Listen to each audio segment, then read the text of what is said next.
um lado, a esquerda extremamente refratária a essa agenda, numa posição defensiva, uma posição, às vezes, de um discurso até vitimizador, um discurso que associa o combate à corrupção a uma perseguição ao governo popular, a uma luta de classes, a uma hipocrisia geral de um sistema seletivo. Então, uma parcela da população extremamente crítica a essa agenda e a esse discurso do combate à corrupção. E, por outro lado, a direita capturando essa agenda, mas com uma indignação seletiva, né? E com a associação dessa agenda a uma outra agenda conservadora, retrógrada, autoritária.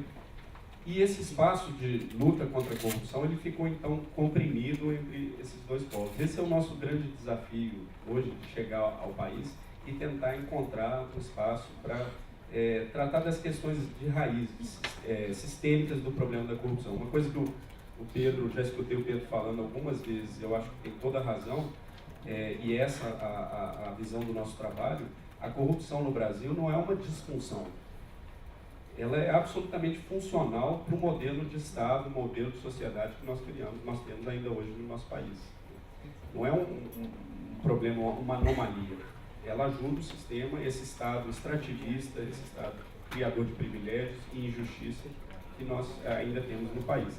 Então, é um grande desafio fazer esse trabalho num campo neutro, sóbrio, da luta contra a corrupção. E nós buscamos fazer isso através de conhecimento, entender um pouco mais do problema e mais a raiz desse problema, a complexidade desse fenômeno. Nós temos algumas ferramentas para isso. A principal delas, a mais conhecida, hoje é o nosso flagship, a publicação mais importante, é o Índice de Percepção da Corrupção. Talvez alguns de vocês, ou talvez até a maioria de vocês, já tenha tido algum contato com esse índice. Nós publicamos o mais recente agora em fevereiro, 21 de fevereiro, e é a medição mais longeva da corrupção no mundo desde 1995 e a mais abrangente. São 180 países e territórios que são avaliados por essa pesquisa. Essa pesquisa é nada mais que um ranking. Ela só posiciona os países através da percepção da corrupção, o índice de percepção da corrupção. Por quê? Porque a corrupção é um fenômeno oculto. Então, você medir alguma coisa que é invisível já é desafiador. A corrupção que nós podemos medir, observar e medir empiricamente é a corrupção que deu errado. A corrupção que deu certo está ocorrendo, ninguém é capaz de ver, medir. Então, nós trabalhamos por isso com percepção. Não é um indicador absolutamente fiel à realidade, mas é talvez o mais próximo, é o nosso proxy mais confiável para isso. O Brasil vem tendo uma trajetória de piora no índice da percepção da corrupção de 2012 até o último resultado de 2017, vem piorando muito, o que é um fenômeno corriqueiro, normal, quando o país começa a confrontar o problema de uma maneira mais contundente. Existe uma piora inicial da percepção da corrupção, porque ela aparece mais. Simplesmente por isso ocorreu em vários outros países. No ano passado, o índice começa uma estabilização, ele vem piorando, e no ano passado parece que começaria uma inflexão da curva e entraria no momento positivo, que é também comum nos países que são persistentes na luta contra a corrupção. Depois essa percepção ela se reverte em percepção de maior controle da corrupção. Mas não foi o que aconteceu. Na verdade, no ano passado teve essa estabilização e nesse último resultado uma piora como nunca antes. O país saiu da posição 79 para 96, perdeu 17 posições. Não é nenhuma, é uma grande frustração, porque poderia ser um momento já de subida na curva, mas não é nenhuma surpresa, por tudo que aconteceu em 2017 e por tudo que deveria ter acontecido e não aconteceu.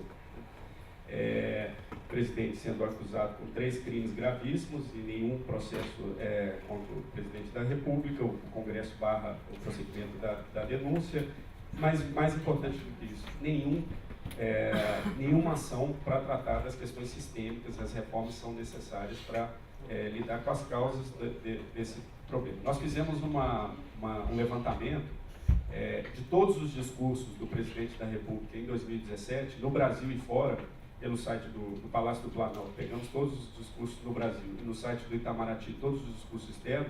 a palavra corrupção não apareceu nenhuma vez, zero. Então é um tema assim, absolutamente negligenciado e evitado. A única momento que o governo ele trata do tema é para se defender, né, das próprias acusações contra a corrupção. E da mesma forma não saiu nada do Congresso ou da Casa Civil, alguma proposta, alguma agenda de políticas públicas ou de reformas legislativas importantes para o país, tratando do tema que é o número 1 da preocupação do brasileiro. Simplesmente um deserto de propostas e ações de reforma.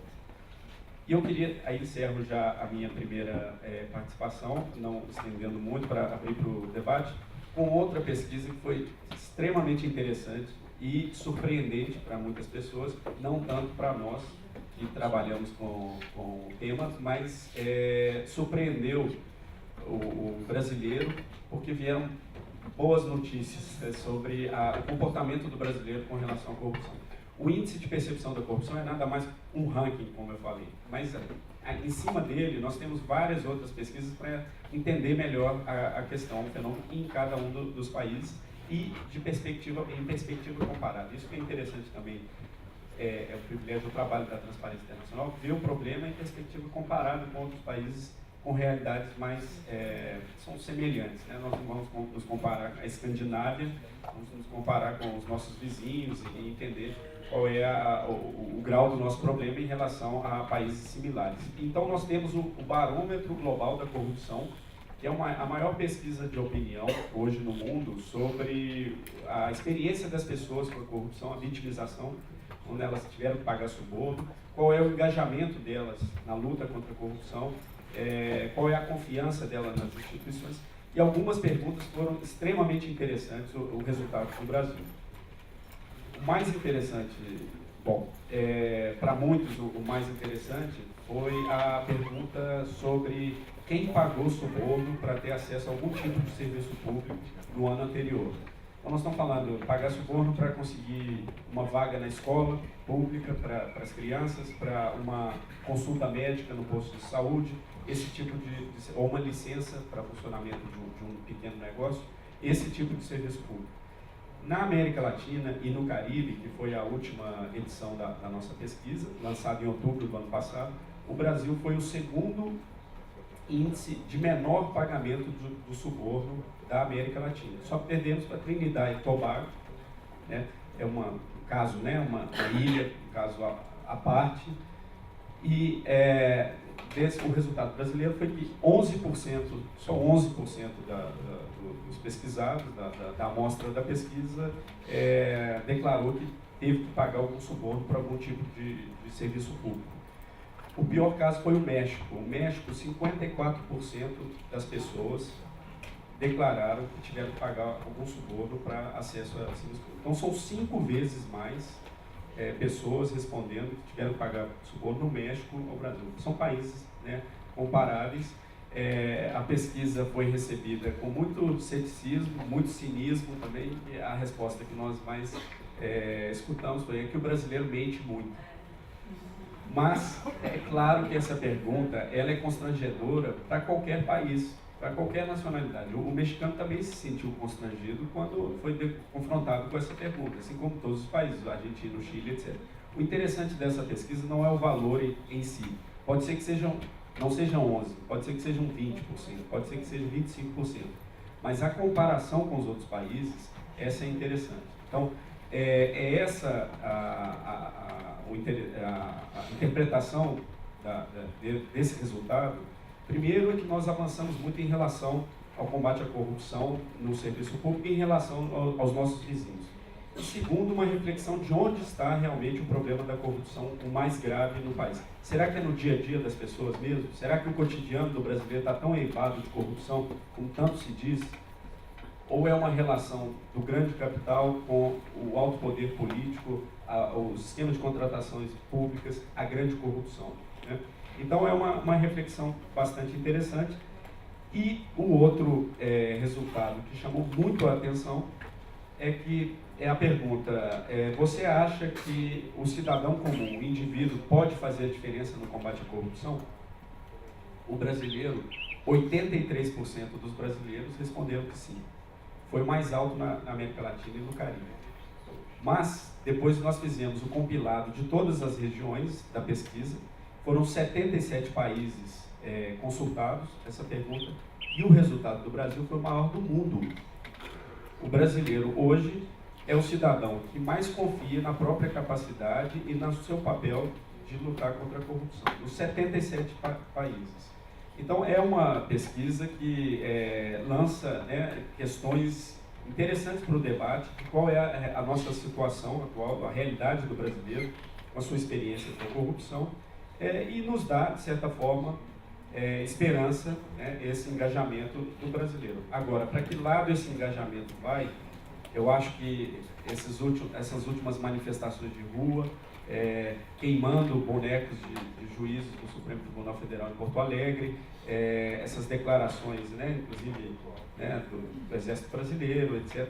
Para onde vai? Nós temos um grande potencial, mas para onde esse barômetro, o vento vai soprar, aí que está a grande questão, né? Onde nós vamos desaguar esse potencial de engajamento do brasileiro. Muito obrigado, Bruno. Acho que merece uma salva de palmas. O investimento social privado não veio, né? Assim, todos nós debatemos, corrupção é o tema, né? E ter uma organização que tenha dados, colete dados e que tenta dar um pouquinho de distanciamento dessa polarização que esse debate traz, é absolutamente fundamental, não só nesse momento, mas de uma maneira, como você falou, não, contínua aqui no Brasil. Vamos passar agora para uma outra iniciativa muito interessante. A Bia vai contar aqui do apoio. Bom dia. A minha perspectiva hoje, vou falar um pouco, enquanto o Bruno fala bastante de dados, eu vou falar de pesquisas qualitativas. E vou falar um pouco de uma boa notícia, embora seja um pouco estranho no sistema, no momento atual do mundo, né, América Latina e somente do Brasil, dar uma boa notícia em relação à política.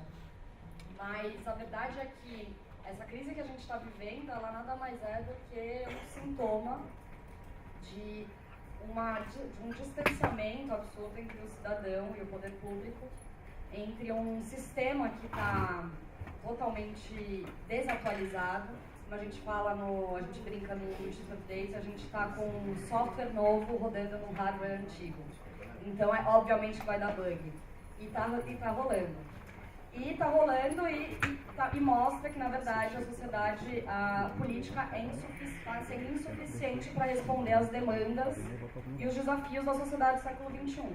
E esse clash, esse choque, ele gera também novas possibilidades, ele gera um monte de desafios, mas ele também apresenta uma porção de potências. E são essas potências que eu vou falar, e são dessas potências que o Update pesquisa. E a gente começa, então, o Instituto Update é uma organização sem fins lucrativos, um instituto que estuda e fomenta práticas de inovação política na América Latina. E a gente começou o Update justamente porque a gente via que se falava muito entre crise de representatividade, crise da democracia, crise do sistema, e ninguém falava de uma crise muito importante, que é a crise da referência. Ninguém sabe para onde, quando a gente fala que a coisa está, vamos falar, né, tá tudo acabado, para onde a gente olha, ninguém aponta um caminho, ninguém fala, olha, dá uma olhada nesse espaço aqui, olha para essa perspectiva. Então foi muito motivados por uma crise de uma crise de referências que o Update iniciou e falou, bom, também a gente começou logo depois de 2013 e a gente começou com a ideia de que a gente fazia parte daquele momento, daquela catarse do Brasil, e a gente se perguntou se isso também não ocorria em outros países. E aí foi fácil perceber que sim, ocorre. Desde 2011, o mesmo que aconteceu em 2013, tem acontecido na América Latina sistematicamente. Então, essa insurgência, ou essa vontade das pessoas irem às ruas, por mais que os motivos depois por mais que os motivos sejam diferentes, e por mais que a gente saiba que existam muitas variáveis dentro dessas insurgências, existe o fundamento disso é uma vontade de transformação, é uma vontade de dizer, basta, eu não aguento mais esse tipo de sistema que não me escuta, que não atende às minhas demandas, que é totalmente fechado para a sociedade, né? Então, tem esse mesmo pano de fundo. Então, começa em 2011 no Chile. Eu gosto de trazer esse dado porque ele traz bastante essa timeline, né? 2011 no Chile, 2012 no México, 2013 no Brasil, 2014 na Argentina e no Uruguai, 2015 na Guatemala, 2016 na Colômbia, 2017 no Paraguai. E assim por diante, vamos ver qual vai ser de 2018, mas tá muito próximo. E quando a gente começou, olhando para esse cenário, olhando para esse fenômeno, a gente fez o nosso primeiro esforço foi o mapeamento de práticas políticas emergentes na América Latina, que a gente encontrou 700 iniciativas, foi só uma amostra do que estava acontecendo, de práticas que estavam aproximando o cidadão da tomada de decisão. Depois, em 2017, a gente foi aprofundar esse entendimento. A gente viajou para 11 países da região, entendendo com mais profundidade o que é essa inovação, o que é essa visão, o que as pessoas estão fazendo, por que elas estão fazendo o que elas estão fazendo, qual que é a necessidade, quais são os desafios. E aí a gente eu trouxe só porque eu falo bastante conceitos, aí ajuda vocês também a...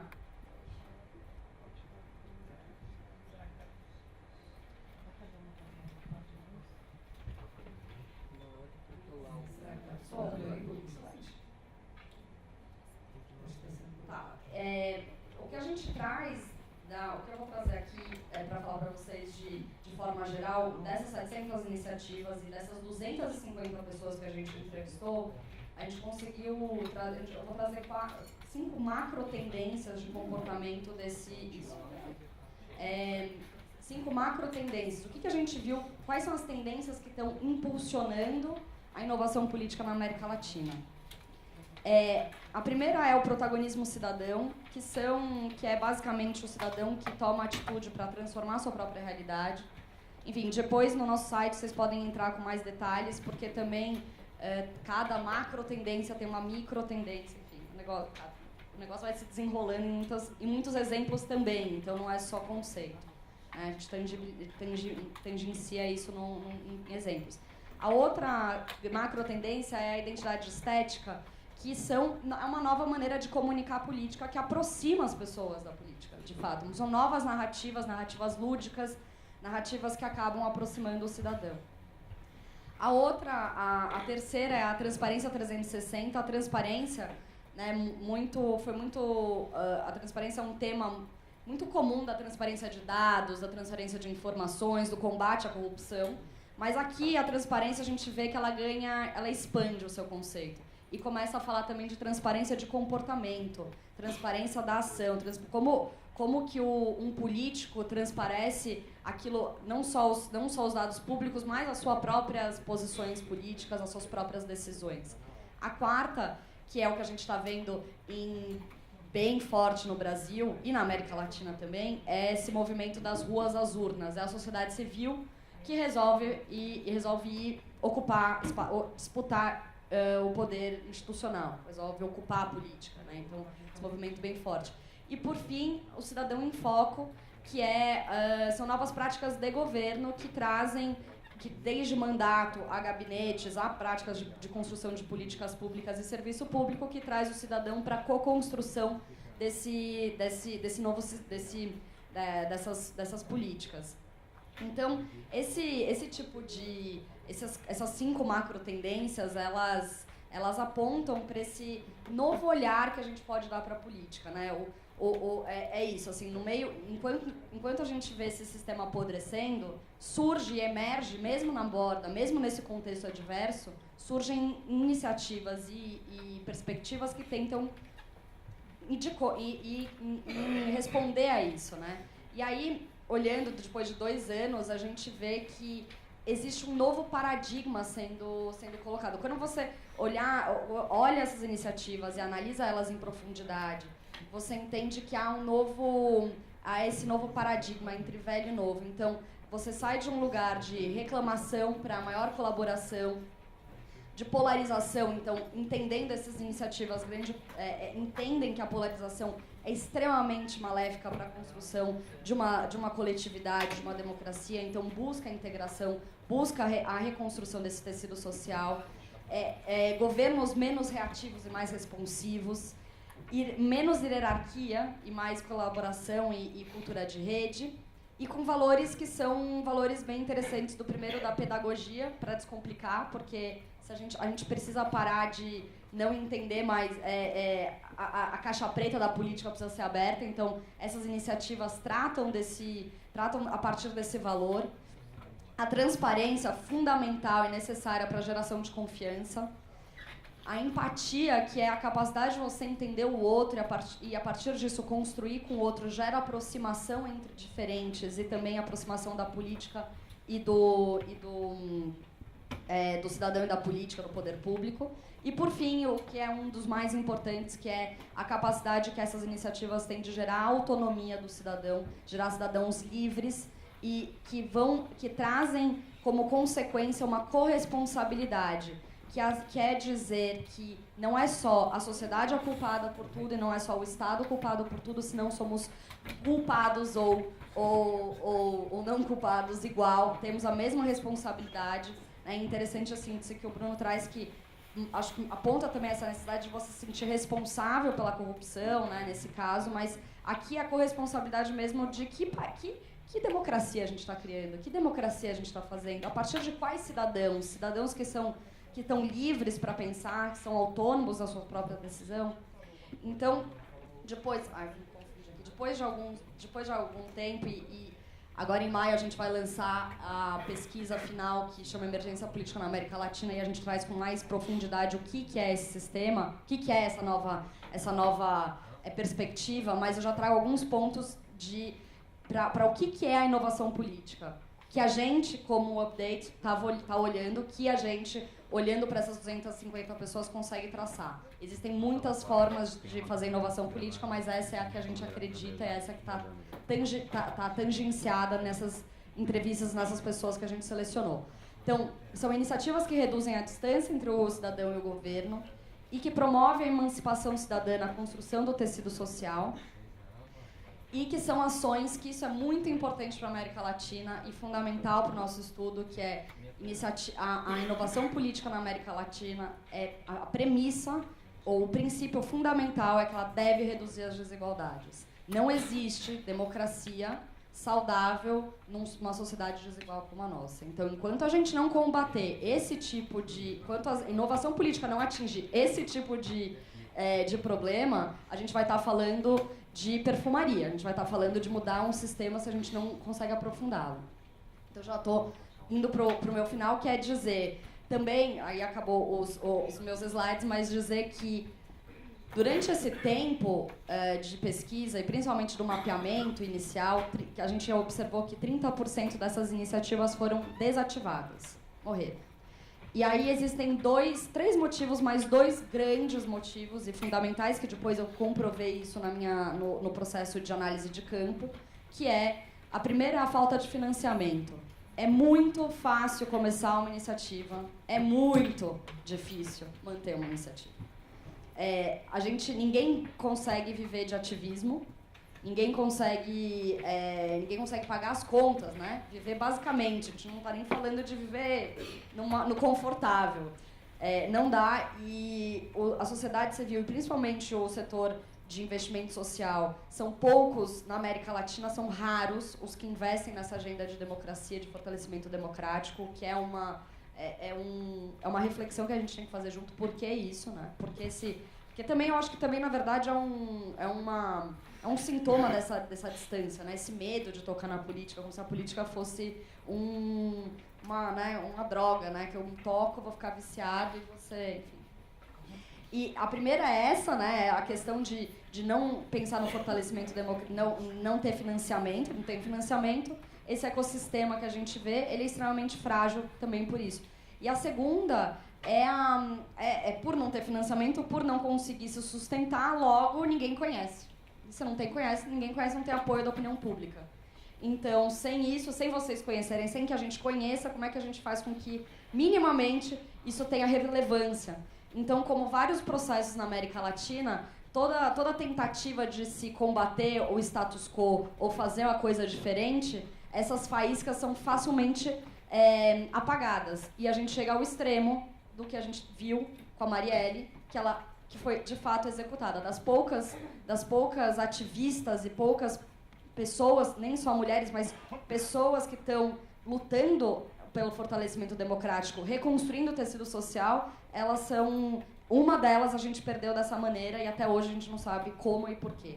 Então, não é só que o ativismo tem falta de recurso, mas a falta de opinião pública e o fato da gente ter que uma pessoa ser executada da maneira que ela foi para a gente conhecer o que é o trabalho dela é um sintoma gravíssimo de quanto a gente também não conhece, o quanto a gente está afastado dessa nova possibilidade, dessa nova realidade, desse novo imaginário político. Porque sem a capacidade de a gente contar boas histórias, outras histórias, se a gente continuar contando essas histórias de terror que a gente conta todos os dias, segunda a segunda no Twitter e nos jornais, e o que está acontecendo, se a gente continuar contando só essas histórias, a gente não vai conseguir transpor essa barreira. O ser humano precisa de novas histórias. E aqui eu acho que é o convite à reflexão para o sistema, para o investimento social privado, que é enquanto a gente não resolver e investir, enquanto não se investir na estrutura mesmo, no que faz mexer, mudar a engrenagem, a gente não vai conseguir. Todos os outros investimentos, seja em educação, saúde, ou infraestrutura, ou o que seja, vai ser paliativo, porque não vai estar resolvendo o problema essencial, que é o problema da gente melhorar a cultura democrática, melhorar o sistema democrático, aprofundar a democracia na nossa sociedade, esses valores e o próprio sistema. Então, o investimento tem que ser sistemático, sistêmico, e não só pontual. E é isso, o convite é vamos sair da zona de conforto e vamos começar a investir nesses processos de fortalecimento democrático.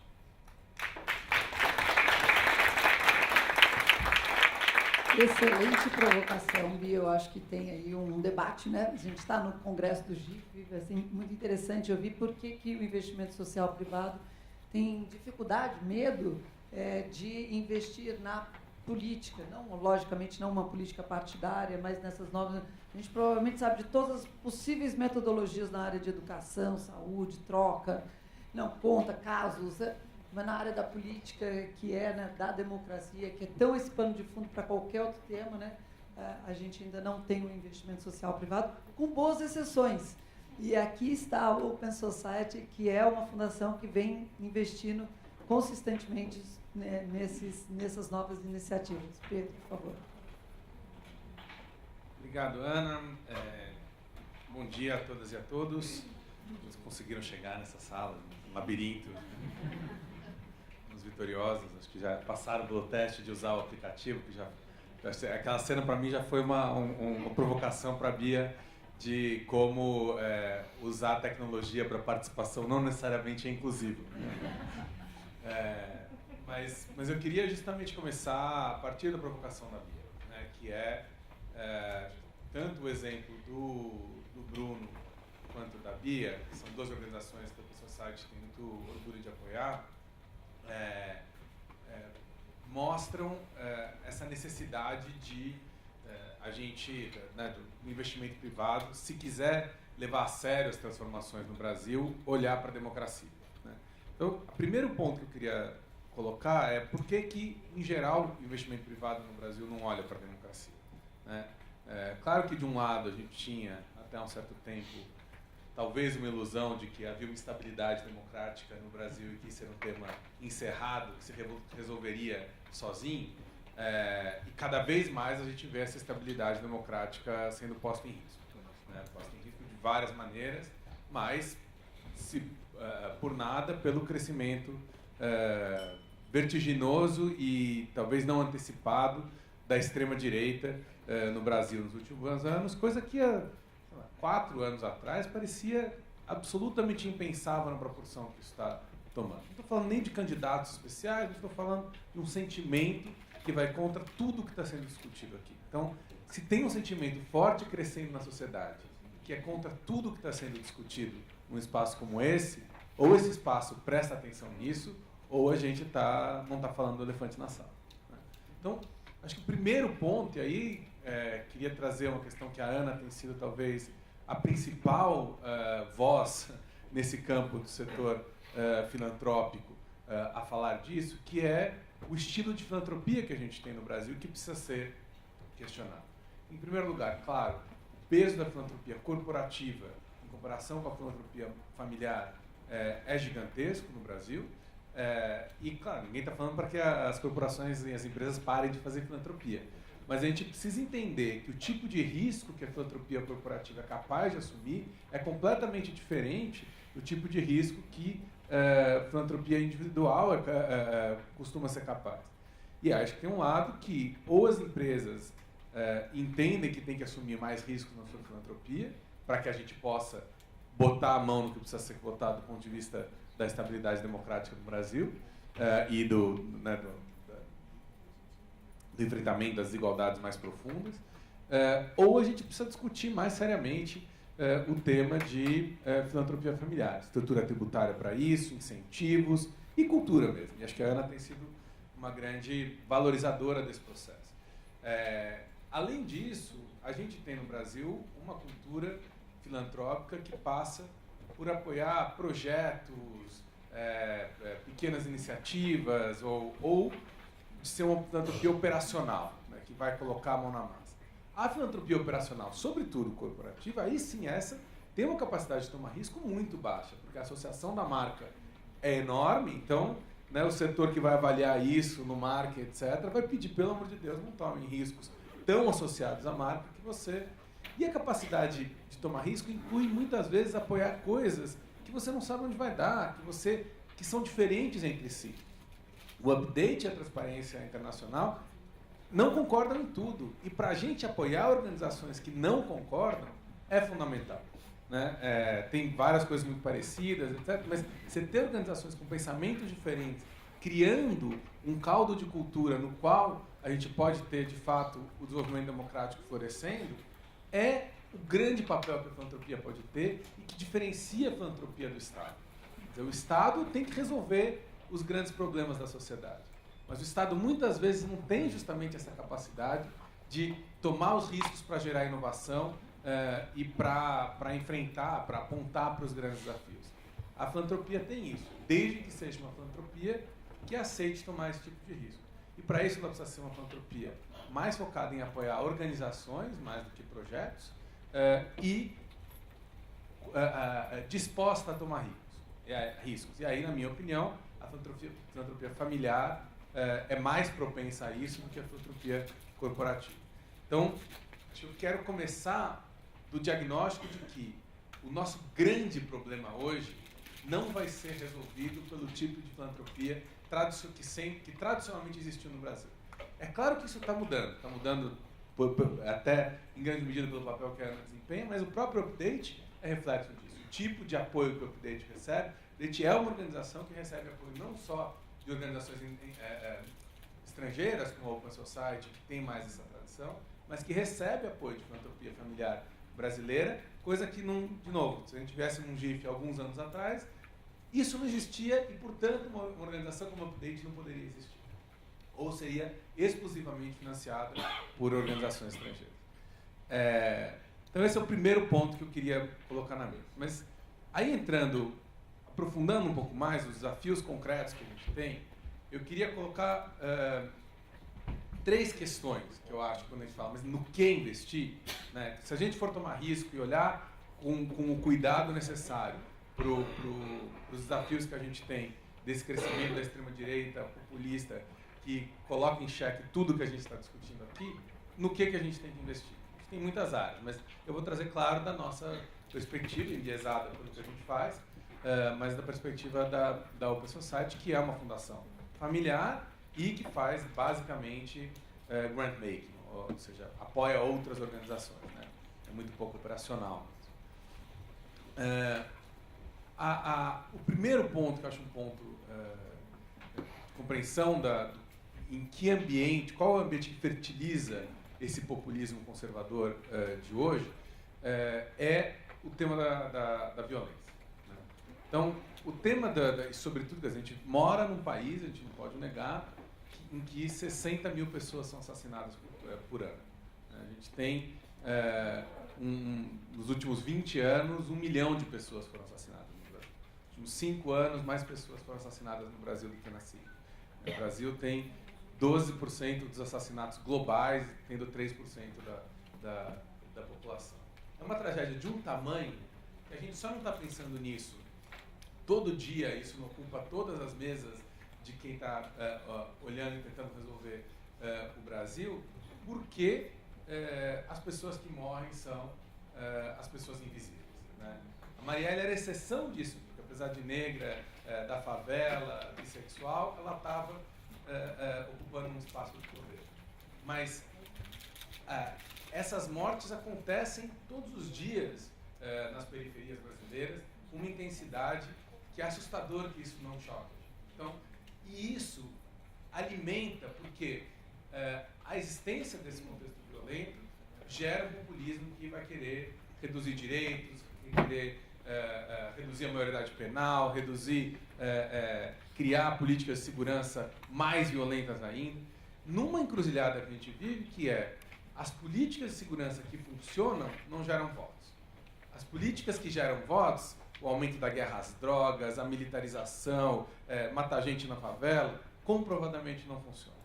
Então, esse é o tipo de problema que a filantropia pode tentar resolver. Né? Onde você a gente tem um problema aqui, que não cabe só, o Estado tem que fazer as políticas públicas. Mas quando a gente lida com uma sociedade que está vivendo um momento em que você tem políticas populistas, regressivas do ponto de vista de direitos, tentando enfrentar um problema real, né, mas com resultados contrários ao pretendido. Esse é o tipo de problema que eu acho que cabe, e a gente não vai conseguir enfrentar esse crescimento conservadorista se a gente não tiver respostas efetivas e a partir das molduras de direitos para enfrentar esse problema. O segundo ponto é o tema da corrupção.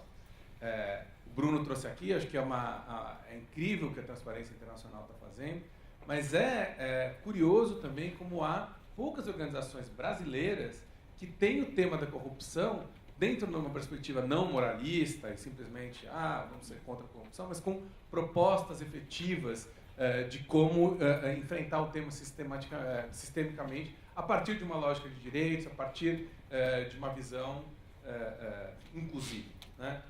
Acho que a Transparência tem feito isso no Brasil. A gente precisa criar um sistema. Se a corrupção alimenta também esse populismo, alimenta essa desestabilização da democracia brasileira, cabe à filantropia ajudar a criar uma sociedade civil forte que diga que a corrupção não pode ser o tema só daqueles que querem deslegitimar a política. Né? A corrupção é algo que tem que indignar todos nós e a gente tem que ser capaz de produzir soluções e enfrentamento do tema a partir da lógica de direito. E, finalmente, o tema acho que não vou entrar no tema da democracia, das inovações, acho que a Bia trouxe isso muito bem, mas o tema dos direitos humanos. Né? A gente não vai conseguir, de novo, lidar, acho que a Bia colocou muito bem, não existe a possibilidade desse país dar certo se a gente não incluir todo mundo. Né? Incluir todo mundo passa por olhar pelas enormes violações de direitos humanos que acontecem nesse país. E que é muito difícil colocar a mão nisso, porque isso é arriscado, porque isso é polêmico, porque isso... Então, também cabe à filantropia, assumir uma liderança de fortalecer organizações de direitos humanos no Brasil, mas pensar que essas organizações têm que ter um papel de fazer um debate público na sociedade sobre direitos humanos. Direitos humanos não pode ser um tema para ativistas de direitos humanos. Direitos humanos tem que ser um tema para a sociedade toda.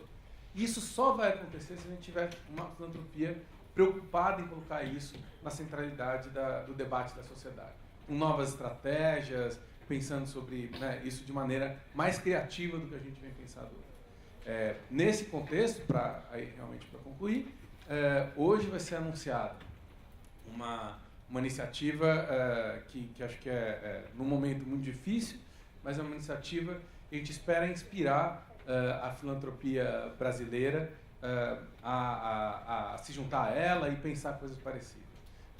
O Fundo Baobá, que é um fundo criado para trabalhar a equidade racial, tem 6 anos, que tem a Ana, inclusive, do Conselho do Fundo e tem feito um trabalho extraordinário no apoio a essa causa no Brasil, vai receber hoje, vai ser anunciada hoje, aqui no GIF, na 1h45, na hora do almoço, uma doação de $10 milhões para o fundo. Essa doação vão ser 3 milhões e meio de dólares vai ser para o endowment do fundo, e 6 milhões e meio de dólares vão ser destinados para a criação de uma iniciativa de empoderamento de mulheres negras, que vai, o nome ainda não está definido, mas que vai trazer em si o nome em homenagem a Marielle Franco. Então, a ideia é que a gente, claro, a partir da consternação do momento que representou a morte, a execução da Marielle,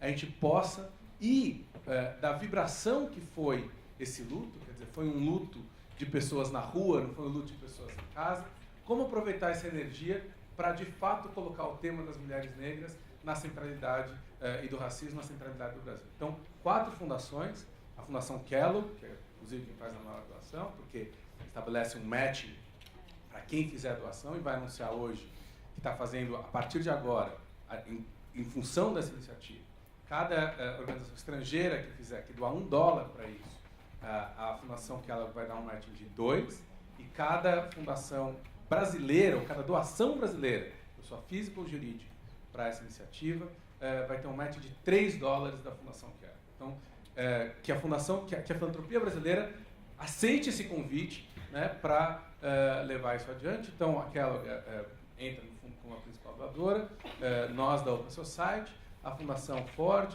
e o Instituto Ibirapitanga, que é um instituto muito recente, fundado pelo Walter Salles. Então, também tendo uma organização, uma fundação brasileira, que é raro, entrando no tema de raça de maneira tão forte. Então, acho que esse é um exemplo concreto do tipo de coisa que pode ser feita, que é mexer em pautas que não são pautas simples, mas que, como a Bia trouxe aqui, são as pautas que, se a gente não se dispuser a enfrentar, o debate todo que a gente está fazendo aqui parece ser...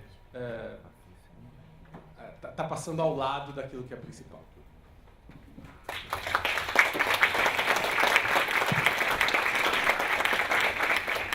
Eu acho que o Pedro trouxe questões fundamentais, e acho que na fala do Pedro, é legal cada um que está aqui também refletir. Eu acho que o Pedro não está sugerindo, deixem as suas pautas, não parem de trabalhar em saúde, educação, em não sei o que vocês trabalham, e comecem a trabalhar só com segurança pública, direitos humanos, mulheres negras. Incorpore na sua pauta. Você pode sempre incorporar na sua pauta estas perspectivas. Eu acho que é isso que está sendo pedido por todos da mesa, transparência, que essas pautas são pautas transversais, que precisa sim de um esforço para pensar como é que faz com uma organização, por exemplo, que trabalha com o movimento negro, como é que a gente faz neste momento, mobiliza recursos do investimento social privado para aquela causa. E é a liderança de mulheres que vão estar trabalhando em educação, saúde, legislativo, judiciário, em todas as pautas, né? Então, acho que é um pouco tentar essa imaginação. Agora, a gente vai abrir, eu só quero fazer um comentário antes de abrir para o debate. O investimento social privado brasileiro tem a tendência de falar, como a Bia muito bem colocou, nós não gostamos de trabalhar com política, dá muito trabalho, isso, né? Primeiro, podemos não trabalhar com política, democracia, transparência. É possível qualquer um dos temas que trabalhamos, meio ambiente, clima, sem que esse pano de fundo seja seguro. Essa é uma reflexão que acho que a gente tem que ter. Segundo, quando é o investimento social privado, eu acho que muitos membros aqui do GIF, a gente tem isso, a gente quer sempre trabalhar com os governos para dar escala. Então, a gente faz acordos de cooperação com o Ministério de não sei o quê, com o secretário de não sei de onde. Isso é política. Se você está fazendo acordos com ministérios, com governos do Estado, municipais, estaduais, com o BID, isso já é política. Por que isso é visto como bom? E por que esse outro tipo de política, transparência, segurança pública, iniciativas democráticas, são vistos como não bons para o investimento social privado em geral? Lógico que tem excelentes, como eu falei, instituições que estão fazendo trabalho, mas acho que isso reflete, acho que essa conferência aqui do GIF está estimulando a gente a ter esse debate. Eu vou pedir para o pessoal colocar agora no telão, que eles conseguiram colocar as perguntas e as respostas de quem conseguiu entrar no ato, que, como o Pedro contou, não é uma tarefa fácil para alguns de nós. mas tem aí já algumas respostas, e mesmo com as respostas parciais que estão aí, aí vocês podem continuar votando, quem quer que queira votar. Então, vou ler aqui porque eu não enxergo também, é duro, né? O agravamento da situação política e social pela qual passa o Brasil nos últimos 2 anos fez com que, e aí 53% diz que nós reviséssemos nossos planos de atuação ou alocação de recursos. Maravilhoso, não estamos apáticos, revisamos os nossos planejamentos e temos flexibilidade. Excelente número ali, 53%. 26,7% disse que o agravamento da situação não afetou diretamente nosso trabalho e, por isso, nossas estratégias e formas de atuação não foram revistas. Muito interessante, né?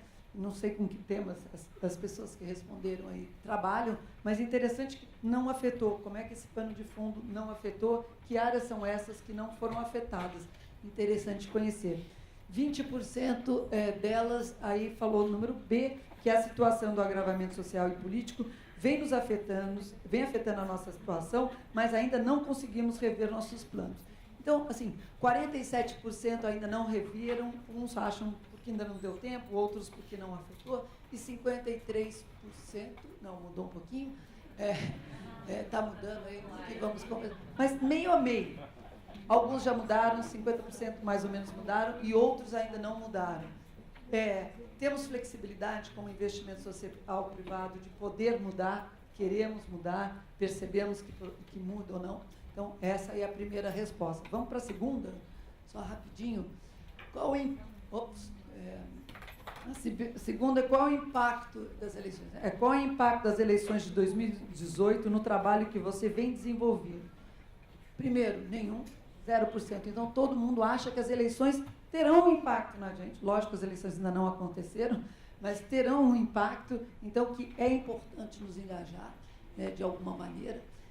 O D, que foi a mais 31%, 31,3%, elas serão importantes, pois a qualidade do legislativo pode facilitar ou dificultar o avanço no campo e o tema do meu trabalho. Então, a centralidade do legislativo. E quantos de nós trabalha em monitorar, influenciar o legislativo? Interessante ver. 41%, que é tudo dinâmico, 41%, elas serão importantes como um sinal de maturidade da democracia brasileira, com certeza, e o C, que elas serão importantes para garantir o sucesso, continuidade do trabalho que estamos desenvolvendo junto com o setor público, o executivo. E, finalmente, elas serão importantes, mas não estão afetando diretamente. Então, tem aí um grupo que acha que realmente não afeta. E, por último, a última pergunta, que era qual a melhor maneira do investimento social privado contribuir para a revitalização, a maioria diz a melhor contribuição no investimento social privado é fortalecer a sociedade civil para assegurar meios independentes de monitoramento. Maravilhoso, que bela resposta, 88%. Para isso, a gente precisa doar para a sociedade civil independente, né? Assim, organizações que tenham recursos, porque a sociedade civil vive ou de captação de recursos individuais ou doações, então isso é absolutamente fundamental. E o número B aqui que foi colocado, a melhor maneira é revitalizando a democracia, trabalhar com gestores públicos. Gestores públicos, fundamental também, mas nesse momento eu acho que está se acreditando mais que a sociedade civil tem aí um papel mais importante do que diretamente com os servidores públicos. Bom, obrigado, continuem aí votando, depois isso vai ser passado para o resto aqui do Congresso. Vamos abrir para perguntas, a minha sugestão é que a gente pegue quantas perguntas tiverem e daí passe para a mesa só no final do debate, para a mesa fechar, porque eu acho que quem está aqui poderia estar aí, quem está aí poderia estar cá, então a gente quer ouvir de todo mundo. Tem microfone? Vamos lá, Renato, se você puder falar a sua organização, de onde você vem, ajude, por favor. Acho que tem ali o microfone. Vai pegar mais. Posso começar? Por favor. Olá, eu sou a Renata, eu trabalho na ActionAid Brasil. Bom dia a todos, assim, parabéns pelas discussões, boa notícia do Baobá, muito bom começar assim. Eu estava querendo falar um pouco, eu estava pensando quando vocês estavam falando sobre como não fazer essa preocupação do brasileiro ser uma onda, assim, preocupação contra a corrupção e engajamento, ser apenas uma onda e criar algum ferramental para realmente conseguir ter um engajamento da sociedade. Ontem eu estava escutando, né, a votação lá no STF e é realmente uma tortura escutar aquilo, né, assim, porque é um português, né, super arcaico, citação em latim, ou seja, com quem que eles estão querendo falar, né, assim, se existe realmente um desejo de comunicação, né. Se você pensar, por exemplo, na bandeira das creches públicas, que é super importante tanto para a primeira infância como para o empoderamento feminino, principalmente das mulheres negras, né? Dotação orçamentária municipal, todos os anos tem dotação para creche. Mas alguma mágica acontece que as creches nunca são implementadas. E aí, assim, acompanhar, ler um plano diretor de município ou acompanhar um orçamento público municipal é uma tarefa, assim, para pouquíssimos, né? Assim, é muito difícil, assim, todas essas coisas são feitas em códigos para você não conseguir ler. Então, como que a gente pode pensar nisso, assim, de criar ferramentas, ou se existe alguma iniciativa, se pensa-se nisso, assim, para a gente realmente conseguir criar esse engajamento e assim, cobrar essa transparência de fato. Obrigada, Renata. Renato? Renato. Xará, Renato, sou diretor de engajamento do Greenpeace no Brasil. E um tempo atrás escrevi no meu LinkedIn um texto sobre ativismo corporativo, que é um movimento que começa de força nos Estados Unidos e tal, quando as empresas assumem publicamente causas públicas. Causas como, enfim, combate à homofobia, etc. E aí, sobretudo no mundo.com, etc., mas está começando a vir para o mundo corporativo tradicional. E aí, várias pessoas comentaram diretamente para mim, não quiseram expor no meu LinkedIn, dizendo, você é romântico, as empresas, não é o papel das empresas defender causas, temos aquele discurso, aquela conversa fiada de sempre, de que nós produzimos emprego, imposto, e esse é o nosso trabalho. E aí, uma mentira essencial, porque é profundamente antiliberal, inclusive. Eu sempre acho interessante esse discurso, e isso é interessante trazer uma discussão como a que a gente está aqui, assim, direitos humanos deve ser uma matéria obrigatória de qualquer curso MBA. E não é por nada, não é porque eu acho que as pessoas são boas, tem que pensar no próximo. Pensar no próprio negócio, ou pensar no liberalismo clássico. Não isso que existe no Brasil, porque no Brasil não existe liberalismo, existe patrimônio livre, existe uma coisa qualquer que finge que é liberal. Acho que não respeita a igualdade perante a lei, que é básico do liberalismo. O direito à propriedade é uma bagunça, só ver o que acontece na Amazônia. Não existe. Então, pensando nessa coisa básica de que é evidente que uma sociedade só pode crescer e os negócios só podem florescer de uma forma sustentável ao longo do tempo, se todas as pessoas têm direito a acesso, inclusive àquele produto, se quiserem, o que não acontece hoje. Então, acho que assim, acho interessante, é uma provocação que eu trago para os institutos, eu me lembro, esse é o 10º GIF, eu mais ou menos acompanho todos eles, e vejo, assim, ao longo do tempo eu percebo muito que são basicamente as mesmas pessoas mudando de mesa e falando basicamente as mesmas coisas. E é uma crítica construtiva que eu faço aqui, porque agora eu estou vendo que esse ano, ao trazer para a mesa esse tipo de discussão, eu quero acreditar que as empresas estão começando a finalmente perceber, executivos, etc., que elas têm um papel social que vai além de gerar emprego e salário. São propostas de pessoas. Então, uma empresa, quando defende a questão da homofobia e se mantém atenta ali, sabendo que vai levar traulitada e vamos outro termo, dos consumidores, ela está, na verdade, jogando a favor do próprio negócio no longo prazo. Então, como é que a gente produz essa mudança de mindset? Que não é uma mudança de mindset na sociedade, mas na cabeça dos executivos e dos CEOs, etc., para entenderem que este processo, direitos humanos, deveria ser matéria obrigatória, deveria ser reunião da discussão de pauta dos CEOs uma vez por mês, pelo menos, para entender o que a gente está fazendo para garantir a sustentabilidade do nosso negócio para o futuro. Eis aí, uma proposta muito concreta, maravilhoso. Vamos lá. Vou só pedir para tentar ser um pouquinho mais rápido, só para ver se entra, mas não, Renato e Renata foram ótimos. Vamos lá. Eu sou Marcia Woods, eu sou membro do Conselho da Fundação Stiegel, uma fundação familiar que trabalha com arte. A gente já inclui alguns temas de direitos humanos na programação, mas fica aqui uma lição de casa de levar mais como membro do Conselho para incluir isso. A minha pergunta vem numa outra exercício que eu faço como pessoa física. Eu tive um período sabático aí, estou cuidando da minha família, e com isso, nos últimos 5 anos, eu tenho dedicado muito à minha associação de bairro, que é o exercício da cidadania na veia. E aí se falou aqui da filantropia familiar, do investimento social corporativo, mas como é que fica esse exercício comunitário? Como é que a mesa vê isso? Porque o que eu vejo lá nesses últimos 5 anos, eu aprendi muito. E foi uma grande mobilização no meu bairro, apesar de ser um bairro de classe média alta em São Paulo, mas ali a gente está, né, na interface direta com o poder público, né, fazendo uma fiscalização, cobrando os serviços de qualidade, ao mesmo tempo tento que voltar para os moradores falando assim, ó, você não está exercendo os seus deveres de cidadão, né? Então eu falo para minha filha que é brincar de The Sims com o módulo cidadania, né? Enfim, então eu queria ver como é que é isso. E a terceira e última pergunta é mais esse fundo que está abrindo, assim, se tem um ticket mínimo de doação, ou se eu posso ser doadora também. Todo mundo pode ser doador. O Fundo Baobá, aqui, como o Pedro contou pelo Conselho, mas é um fundo liderado por homens e mulheres negros, e eles captaram com essas grandes fundações, o que é absolutamente maravilhoso, mas eles captam quem puder dar R$10, quem puder dar R$100. Está lá, entrar no site do Baobá, esse é um fundo para qualquer tipo de doação. Ao contrário, a gente precisa de pequenas e grandes doações, porque doação é engajamento. A partir do momento que você doa no fundo de equidade racial, mostra aonde você está. Não importa a quantidade. Então, vamos lá, mais perguntas? Tem ali. Depois. Já tem o microfone, desculpa. Bom dia, sou Cristel da Rios Partners, aqui no Brasil, e queria só dar 2 exemplos do que o Pedro estava falando em termos de filantropia apoiando esses temas. Então, e uma contribuição para esse debate, que foi um exercício que Open Society, junto com Ford e Avina, apoiaram, que foi em 2014 e 2015, foi uma discussão de 40 atores, pensando juntos sobre possíveis futuros para a democracia na América Latina.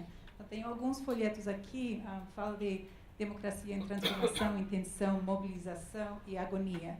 E são muito presentes e atuais, mesmo sendo feito em 2014. Então, posso deixar e tem no site também. Mas outro tema que está sendo apoiado pelo Instituto Avon é a violência contra a mulher. Então, eles estão bancando essa bandeira, tem um laboratório que está pensando juntos como podemos endereçar esse tema. E a pergunta que tenho para vocês é, além de apoiar a sociedade civil, as organizações, o que mais poderemos fazer juntos, então, em colaboração? Então, não só apoiando as organizações, mas fazer mais juntos. Legal, obrigado. Bom dia, meu nome é Daniel Brandão, sou diretor da MOVE. Eu tenho uma pergunta cirúrgica, objetivamente dirigida ao Pedro, evidentemente aberta a toda a mesa.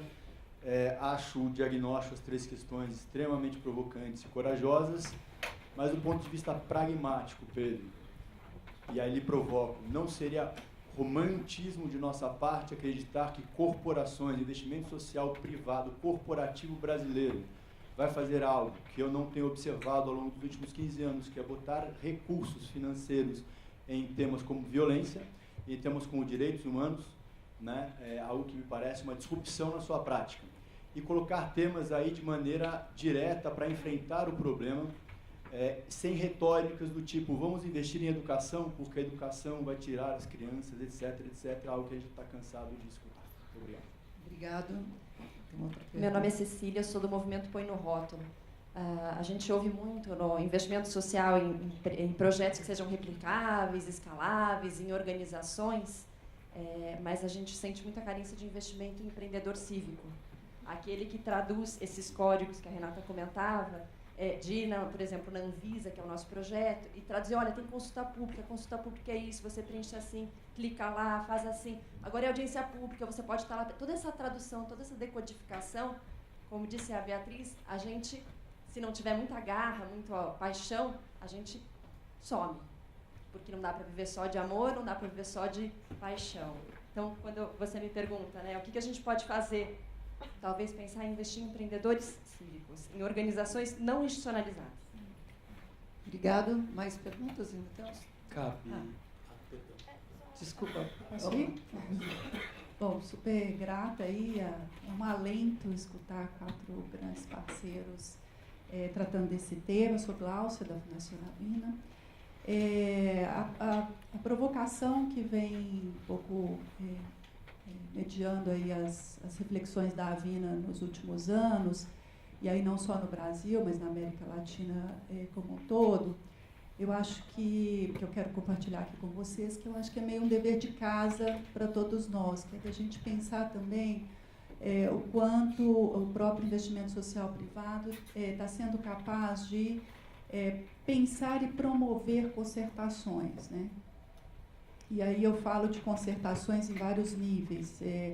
Eu penso que, olhando para o que vem acontecendo nas próprias iniciativas apoiadas pela Avina nos últimos anos, há uma necessidade que a gente, por um lado, invista e olhe mesmo para todas as inovações, todo o ecossistema de inovação que vem acontecendo, mas como é que a gente também promove esse link com as organizações de atuação mais tradicionais, né? E aí é nesse sentido que nós estamos, nesse momento, promovendo, né, tentando promover uma coesão que possa juntar não só essas organizações apoiadoras, mas especialmente quem está realmente nesse exercício, né, no exercício do ativismo e para além do monitoramento, tá, Ana? Eu acho que a pergunta ali ela precisa nos instigar um pouco mais. Eu acho que espera-se da sociedade civil, além da coesão, um papel mais ativo que o monitoramento. E aí a pergunta que eu faria para as eleições é que pautas nós estamos colocando na mesa, né? Obrigada, Glaucia. A gente vai pegar mais umas 3, 4 e depois a gente fecha para voltar para a mesa. Vamos lá, Cecília. Bom dia. Cecília, da Apóstolos América Latina. A minha pergunta é sobre um ponto que o Pedro trouxe, que é a questão de aumentar o debate público em torno de questões de direitos humanos e da necessidade de conversar com pessoas que pensam diferente, que estão em outra chave. Então, obviamente que isso é super complexo, a gente tem até uma resistência e tende a ficar um pouco autocentrado. E é uma pergunta muito difícil, mas eu queria ouvir um pouco impressões da mesa sobre o como aumentar esse debate público e como chegar nessas pessoas que pensam diferente. Obrigado, Cícero. Acho que o microfone, por favor. Obrigado. Bom, primeiro, parabéns pelas exposições muito estimulantes. Sou Rogério Silva. Minha pergunta é para a Beatriz, mais diretamente. Beatriz, tem uma contradição colocada aí, né, nos movimentos de renovação, que eu acho que eu queria iluminar utilizando o MBL como exemplo, né? Eu entendo, a minha premissa é que de 2013 para cá, o MBL é um movimento que teve mais sucesso na sua incidência pública, na sua capacidade de mover agendas do seu interesse. E um movimento que claramente é um movimento de renovação, sustentado por um grupo de jovens que a maioria aqui já conhece, né? Então, como é que você particularmente analisa isso, né?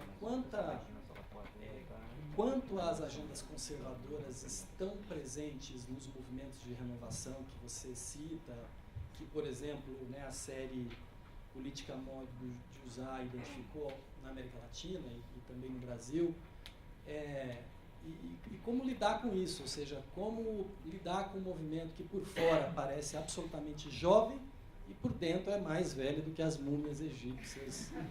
Somar a idade do Temer, do Jucá e levar ao quadrado não vai dar, né, a constituição moral de um cara como Kim Kataguiri. Então, como é que vocês nos informam sobre isso? Obrigado. Ótimo, obrigada. Por favor. Olá, bom dia a todos. Meu nome é Elisiane, eu sou diretora do Instituto do Positivo. E primeiro eu queria parabenizar a mesa. Saio muito inspirada, provocada. E pensando um pouquinho sobre o que o Pedro comentou, que o modelo tradicional de investimento social privado no Brasil não vai dar conta dessa transformação que precisa, nós lá em Curitiba fundamos um mini-GIF, né, chama-se RIS, Rede de Investidores Sociais Privados. São 39 organizações, das quais só 5 são associadas ao GIF. E boa parte delas estão completamente distantes das discussões que aqui acontecem. Eu falo muito do eixo Rio-São Paulo. Apesar de Curitiba ser uma capital grande, muitos dos investidores sociais ainda fazem um modelo tradicional de investimento social. E a gente tem provocado esse pensamento, esse modelo diferente. Mas o que a gente observa é que está havendo um modelo diferente de atuação provocado pelos pela segunda geração de acionistas das empresas. E eles têm se preocupado em discutir e pensar diferente o investimento social privado. Então, o que eu coloco aqui, e quero me colocar à disposição, para a gente pensar em como provocar lá em Curitiba essa discussão das famílias.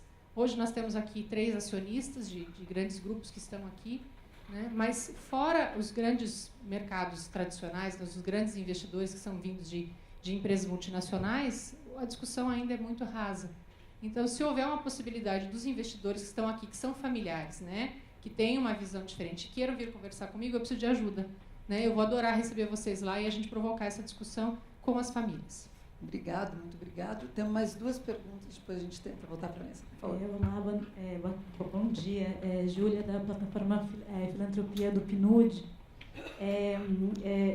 Na verdade, eu não quero fazer uma pergunta, só quero fazer um comentário que das 3 agendas que o Pedro estava levantando, que o investimento social privado pode, tanto familiar como também filantropia privada, podem aderir de uma forma mais intensa, né, que é o combate à violência, à corrupção e o fortalecimento dos direitos humanos. Eles compõem principalmente o objetivo 16 das metas do objetivo do desenvolvimento sustentável. Então, acho que, né, para além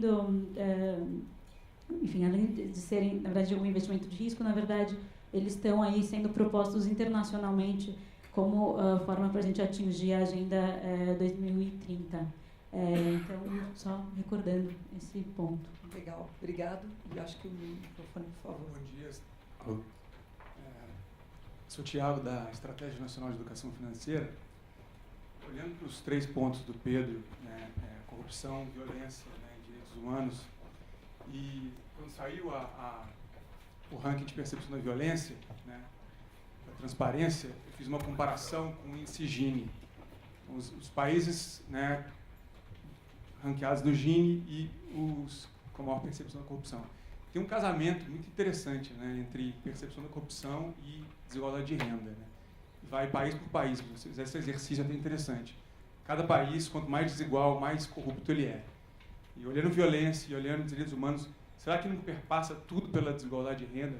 E que de fato, quais propostas a gente tem concretas para atacar esse ponto em especial? Claro que tudo perpassa pela desigualdade de renda, mas o que a gente está fazendo como sociedade civil para atacar a desigualdade de renda, que acredito que seja aí o grande calcanhar de Aquiles, que a gente não vai avançar nada se não, de fato, mudar uma população que é muito excluída, muito pobre e...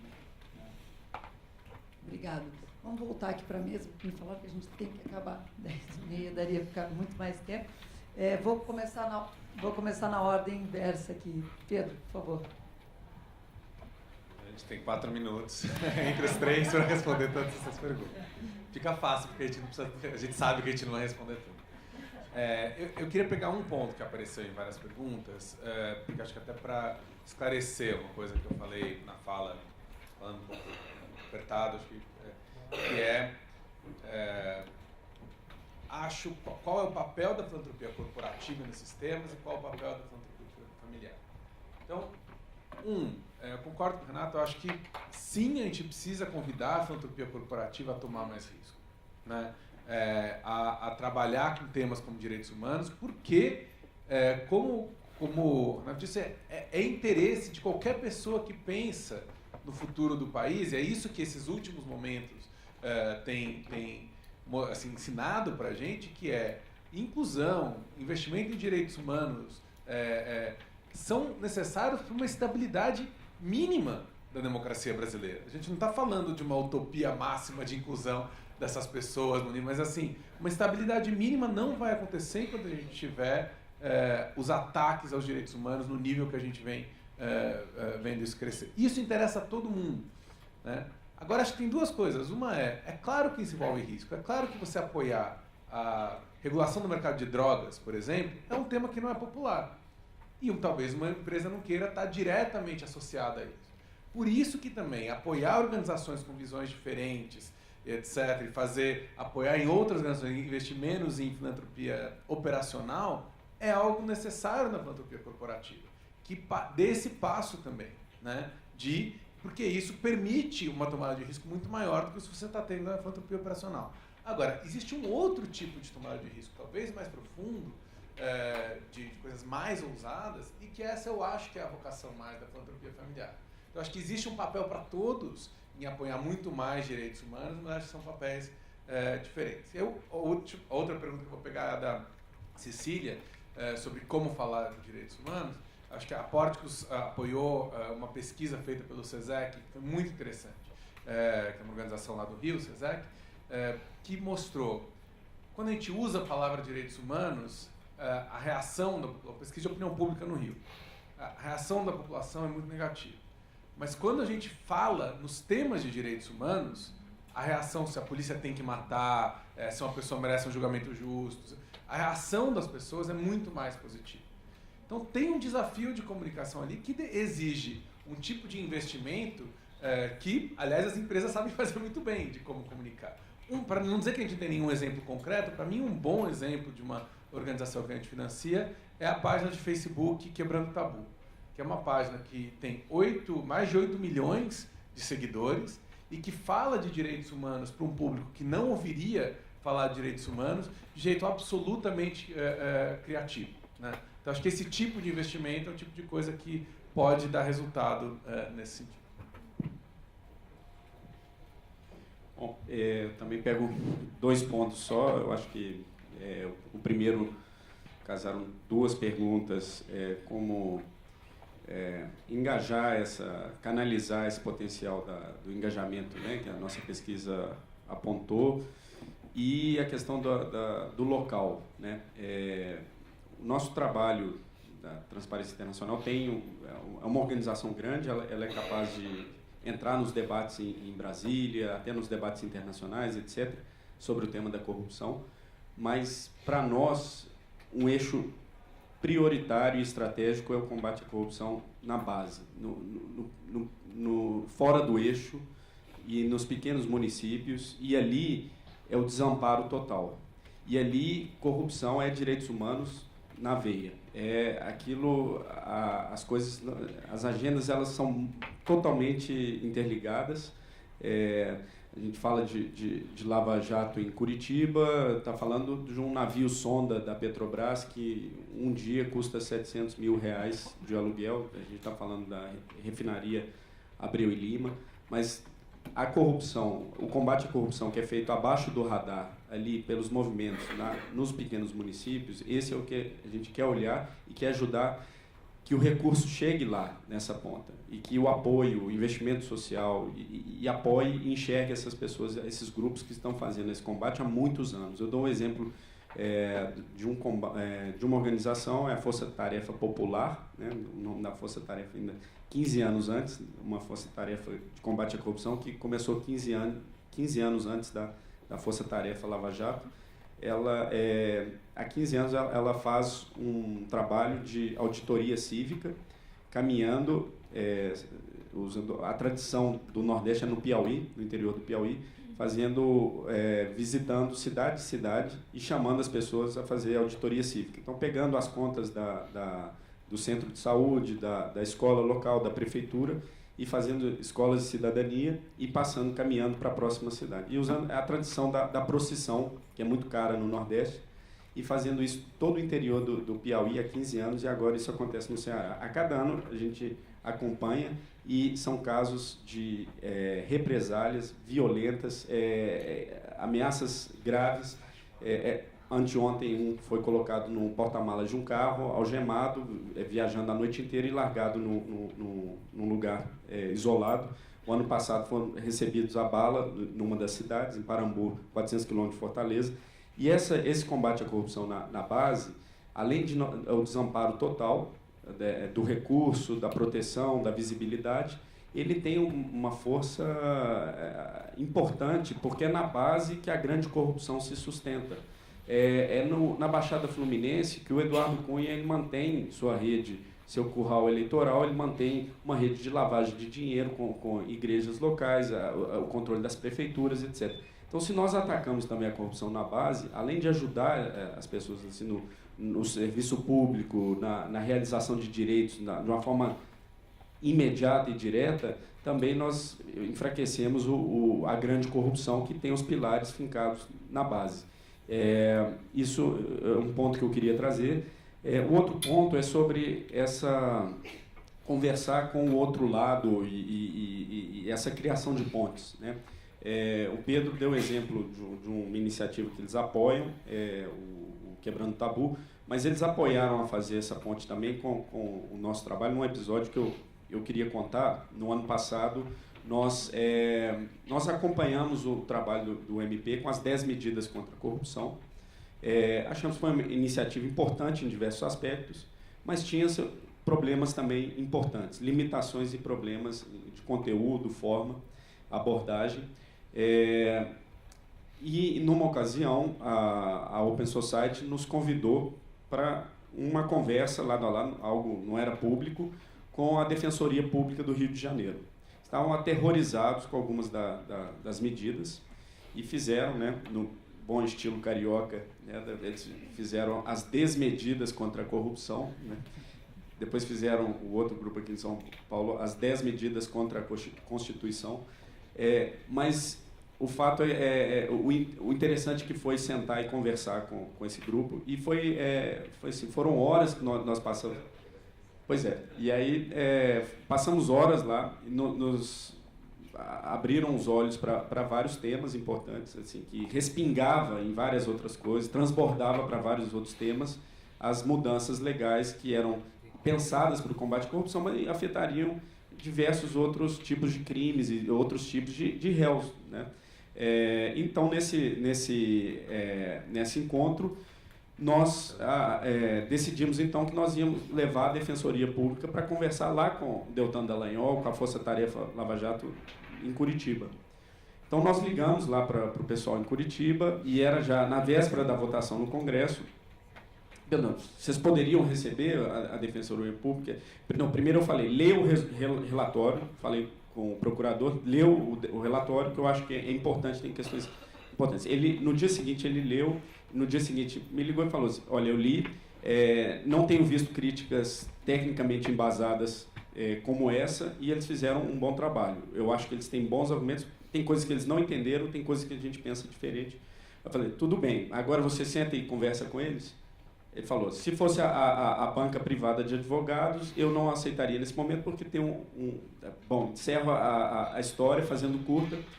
Os dois grupos se encontraram em Curitiba, conversaram durante 3 horas lá em Curitiba, e o interessante que foi ouvir de cada parte como eles se reconheceram de duas pontas, querendo fazer justiça num sistema de justiça que é disfuncional nas duas pontas. Um grupo que tem décadas, que tenta alcançar o poderoso e luta contra a impunidade, e o outro que quer garantir as defesas, assegurar as garantias básicas de um grupo que é massacrado e a mão pesada do Estado. E eles se reconheceram com as motivações legítimas de cada parte, entenderam melhor as propostas, foram reformadas, e outras mantiveram visões diferentes. Não houve, evidente, um consenso geral, mas o importante que é hoje nós criarmos essas pontes, o diálogo, e no mínimo reconhecer a motivação do outro, partindo de um ponto completamente diferente, mas buscando justiça da mesma forma. Eu já passo aqui para a Ana. Eu queria só fazer uma citação do Ariano Suassuna para terminar, que eu acho que é esse momento que a gente vive agora. O Ariano ele fala, o otimista é um bobo, o pessimista é um chato, o bom mesmo é ser um realista esperançoso.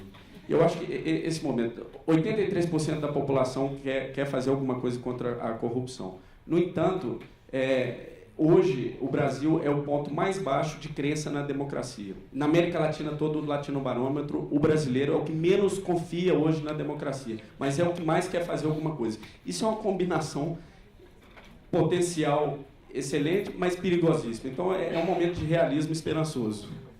Muito obrigada, desculpa ficar, mas estão ali um papelzinho para a gente acabar. Um desafio aí para você.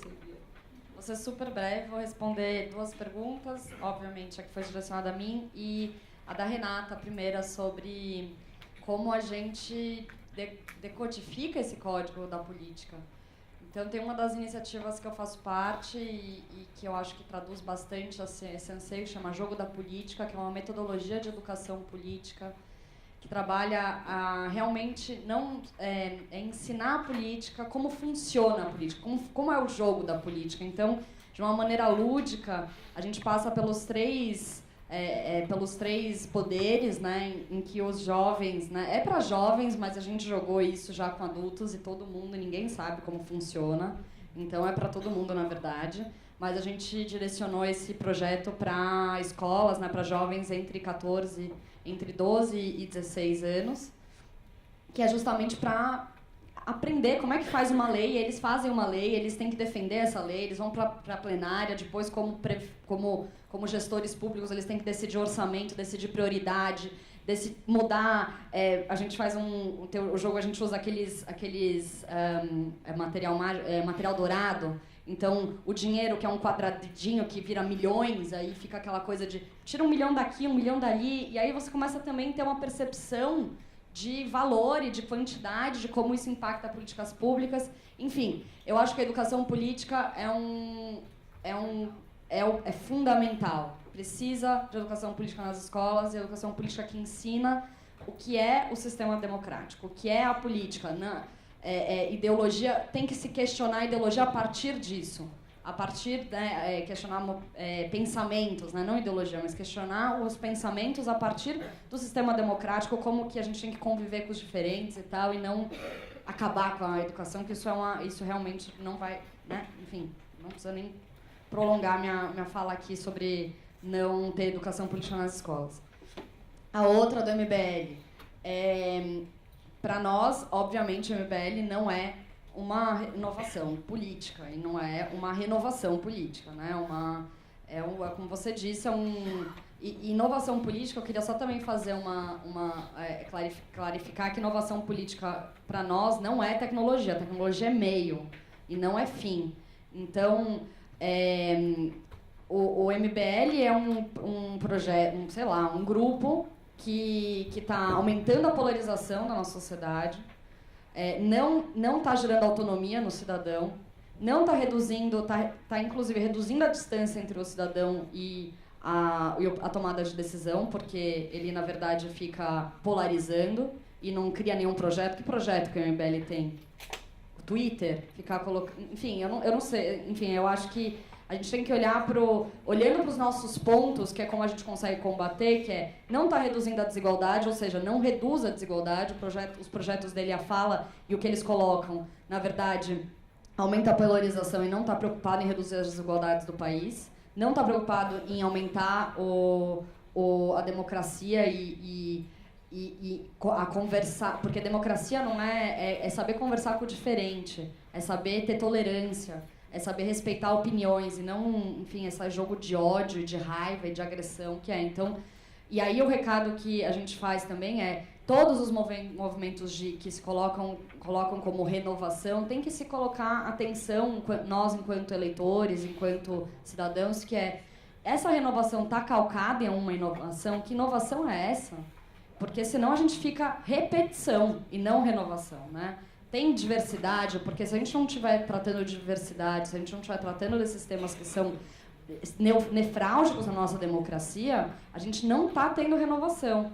Porque novas pessoas que têm um estudo no exterior e não sei o quê, e resolvem ir para o Congresso, existe desde que o Brasil é colonizado por Portugal. Então, repetição é diferente de renovação. A gente tem que ficar atento, muito atento a isso agora, nessas eleições. Obrigado. Eu também só quero terminar respondendo a pergunta do que a gente sai. Eu quero que as pessoas saiam daqui percebendo que cada um de nós pode fazer a diferença, dependendo de onde estivermos. Então, tem coisas que a gente pode fazer hoje. A gente pode levar esse debate sobre o que cada uma das instituições, no seu conselho, falar com o resto da sua equipe, rever o seu planejamento para ver o que você pode fazer. Reúne pessoas da sua casa para debater as eleições, a política. Traga diferentes. Não, crie um ambiente que as pessoas possam discutir, debater temas difíceis, que nem corrupção, de uma maneira menos polarizada. Se a gente não começar aqui, Ninguém vai começar. Essa discussão já tem muita inovação lá fora, mas cada um de nós tem responsabilidade de fazer isso agora. O GIF está dando aqui esse congresso para a gente debater como é que a gente conversa com o diferente, como é que a gente pensa de outros assuntos. Isso é um privilégio. Vamos reproduzir nas nossas instituições, nas fundações comunitárias, que é absolutamente fundamental. Vou replicar uma coisa que o Pedro falou. Doe assim, tem aí o matching da Kellogg's de 1 para 3, cada R$1 que vocês derem para o Fundo Baobá vai se multiplicar para 4 para financiar a protagonismo de mulheres negras. Cada um pode fazer diferença. Então, não esperar que é só o governo federal, é só o legislativo e é só votar em outubro. Fundamental, como é que a gente vai votar em outubro, mas começa agora, não começa só em outubro. Queria muito agradecer aí os nossos maravilhosos palestrantes, agradecer a todo mundo que veio, e vamos continuar esse debate. Obrigada.